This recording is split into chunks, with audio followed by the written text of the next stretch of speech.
Hello friends, स्वागत है आपका अपने यूट्यूब चैनल स्टडी 99 तक पर। यदि आप चैनल को फर्स्ट टाइम विजिट कर रहे हैं तो चैनल को सब्सक्राइब करें, साथ ही बेल आइकन को दबाएं। जैसा कि हम लोग कर रहे थे बीए सेकेंड ईयर 2022 का शिक्षा शास्त्र हम लोग कर रहे हैं इस समय, और इसका पार्ट फर्स्ट हम लोग करा चुके हैं। पार्ट ये सेकेंड है और चैप्टर नंबर 4 चल रहा है, सीखने में अभिप्रेरणा। सही, ये पेपर फर्स्ट है और हम क्वेश्चन देखते हैं। क्वेश्चन क्या है? तो क्वेश्चन है कि प्रेरक से आप क्या समझते हैं, प्रेरकों के कार्य स्पष्ट कीजिए। सही है।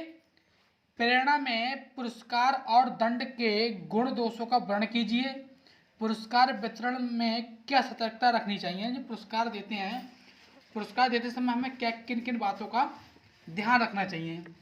सही है। अब ये है उत्तर। अब देखते हैं उत्तर क्या है आपका। प्रेरक वह शक्ति है, ये प्रेरक जो है, प्रेरक जो होता है प्रेरक, सही है, इसको हम इंग्लिश में मोटिव बोलते हैं। सही है, मोटिव बोलते हैं। क्या बोलते हैं? मोटिव। सही है। प्रेरक वह शक्ति है जो व्यक्ति को कार्य करने को प्रेरित करती है। प्रेरक वह शक्ति होती है, व्यक्ति जो होता है उसको कार्य करने क्या करती है? प्रेरित करती है।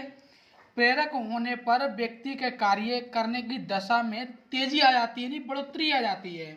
सही है।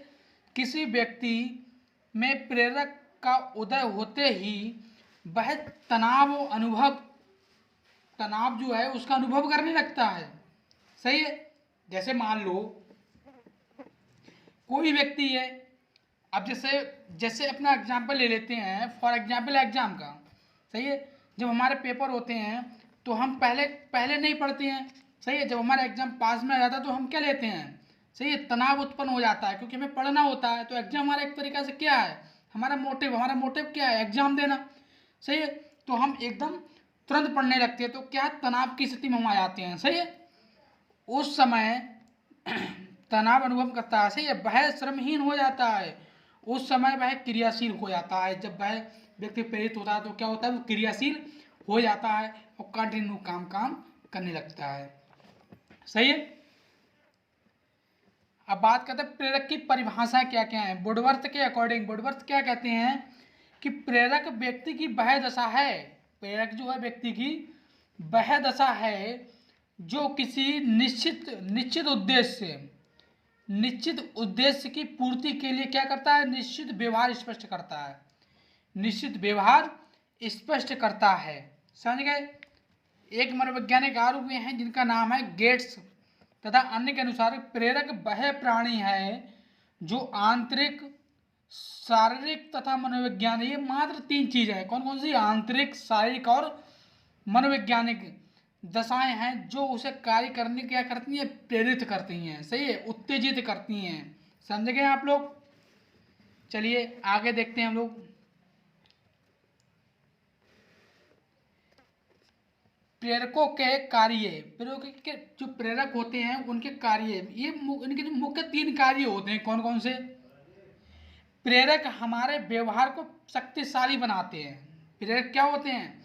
हमारे व्यवहार को शक्तिशाली बनाते हैं। सही है। अब किस प्रकार से? देखो, प्रेरक जो होते हैं वो शक्ति का प्रवाहन करते हैं। इसी कारण व्यक्ति क्रियाशील हो जाता है।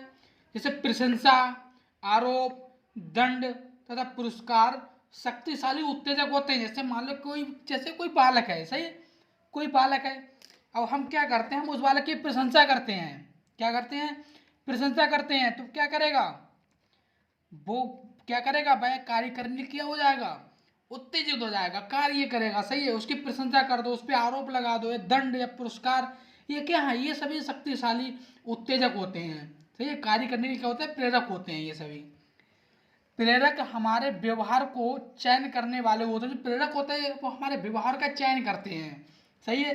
जैसे आपने देखो, प्रेरक ही एक निश्चित करते हैं, प्रेरक जो होता है वो निश्चित करते हैं कि व्यक्ति एक विशेष परिस्थिति में कैसा व्यवहार करेगा।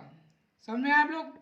इस प्रकार प्रेरक व्यक्ति को किसी उत्तेजना विशेष के प्रति प्रतिक्रिया करने को विवश करते हैं। किसी समाचार पत्र में बेरोजगार व्यक्ति नौकरी के लिए रिक्त स्थान देखेगा, जबकि एक व्यापारी बाजार भाव देखेगा। समझिए आप लोग। नेक्स्ट है, प्रेरक हमारे व्यवहार का संचालन भी करता है। जो प्रेरक होता है वो हमारे व्यवहार क्या करता है, संचालन करता है। जैसे आपने देखा होगा कि प्रेरक केवल हमारे व्यवहार का ही नहीं उसका संचालन भी करता है। यानी किसका, व्यवहार का ही नहीं करते वरन वे उसका संचालन करते हैं। ये कार्य इस प्रकार किया जाता है कि व्यक्ति जीवन में उन्नति करना चाहते हैं, सही है, और समाज में सम्माननीय जीवन व्यतीत करना चाहते हैं, वे कार्यशील पसंद होते हैं, सही है। चलो नेक्स्ट आगे हम लोग देखते हैं।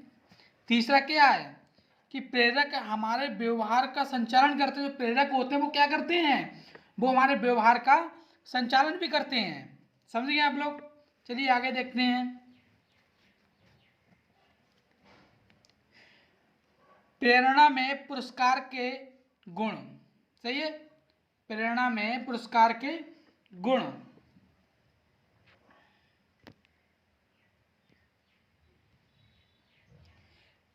चलिए आगे देखते हैं।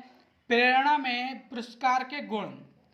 जो प्रेरणा होती है उसमें पुरस्कार के क्या क्या गुण होने चाहिए, यानी किस व्यक्ति को पुरस्कार मिलना चाहिए, उस व्यक्ति के अंदर क्या क्या गुण होने चाहिए, सही है। जैसे पुरस्कार देने से बालक में स्पर्धा बढ़ती है। क्या बढ़ती है, स्पर्धा बढ़ती है। पुरस्कार के कारण बालक पूरे वर्ष कार्य करते रहते हैं। आपने देखा होगा किसी व्यक्ति को पुरस्कार मिल जाता है तो उसकी कार्य करने में कार्य करने में उसकी लगन लग जाती है, सही, वो कार्य करता रहता है, सही है। पुरस्कार के द्वारा अनुशासन स्थापित किया जा सकता है। जैसे मान लो एक कॉलेज है, एक कॉलेज में आप किसी बच्चे को पुरस्कार किया है कि ये जो बच्चा है सबसे ज़्यादा अनुशासन रखता है, तो उसे देखकर 2 4 10 5 बच्चे और भी अनुशासन रखेंगे कि हमें भी पुरस्कार प्रदान हो। समझ गए आप लोग। पुरस्कार से व्यक्ति समाज में सम्मानित होता है। जैसे किसी आपके गांव में या आपके शहर कस्बा मोहल्ले में किसी व्यक्ति को पुरस्कार मिला है, सही है, तो वो व्यक्ति क्या हो जाता है, समाज का सम्मानित व्यक्ति हो जाता है कि अरे हमारे गांव में इस व्यक्ति के लिए ये पुरस्कार मिला। समझ गए आप लोग। पुरस्कार पाने से व्यक्ति को अपनी शक्तियों में विश्वास हो जाता है। समझ गए। आगे देखते हैं। पुरस्कार देने के दोष। जो पुरस्कार होते, देखो अगर किसी भी चीज़ के अगर गुण हैं तो किसी न किसी चीज़ के उसके दोष भी होते हैं, सही है। तो पुरस्कार देने के दोष क्या होते हैं, बालकों में हीन भावना पैदा हो जाती है, सही है, बालकों में हीन भावना पैदा हो जाती है कि अरे इन्होंने उसे दिया हमें पुरस्कार नहीं मिला, यह क्या हीन भावना हो गई। लालच की प्रवृत्ति बढ़ जाती है, बच्चे अंदर लालच की प्रवृत्ति बढ़ जाती है। पुरस्कार जैसे उसे बताया गया कि जो व्यक्ति सबसे अधिक मेहनत करेगा, सबसे अधिक नंबर लाएगा, उसे हम पुरस्कार देंगे, तो क्या लालच हो गया, ये वो ज़्यादा मेहनत करेगा, सही है, तो लालच की प्रवृत्ति बढ़ जाती है। ईर्ष्या की भावना हो जाती है बच्चे के अंदर, ईर्ष्या की भावना प्रकट होना। दंड के गुण। जो दंड हम बच्चों को देते हैं उसके गुण क्या होते हैं।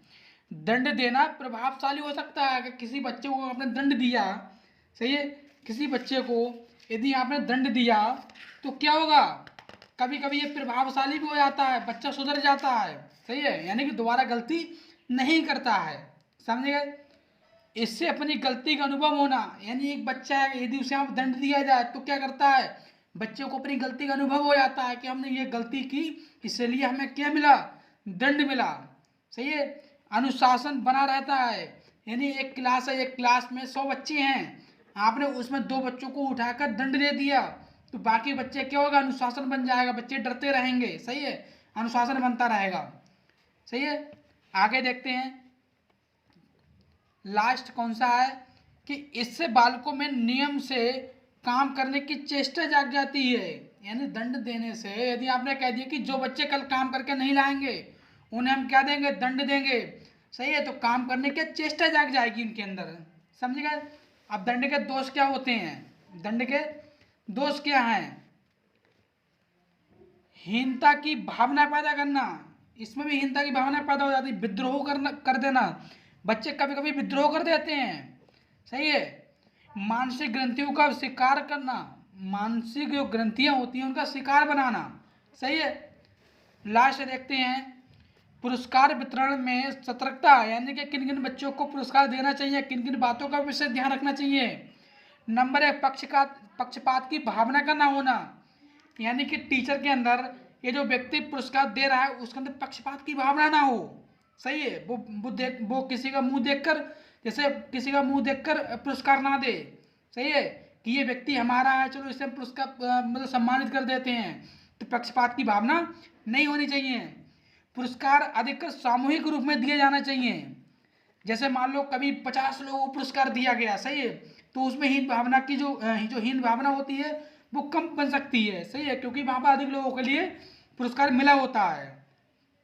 तीसरा है, पुरस्कार का उद्देश्य सम्मान प्रदान करना होना चाहिए। पुरस्कार का जो उद्देश्य है वो बालक को, ये व्यक्ति को क्या, उसका उद्देश्य क्या होना चाहिए कि हम उस व्यक्ति को, उस बालक को क्या कर रहे हैं, सम्मानित कर रहे हैं कि आपको इसलिए पुरस्कार दिया गया है।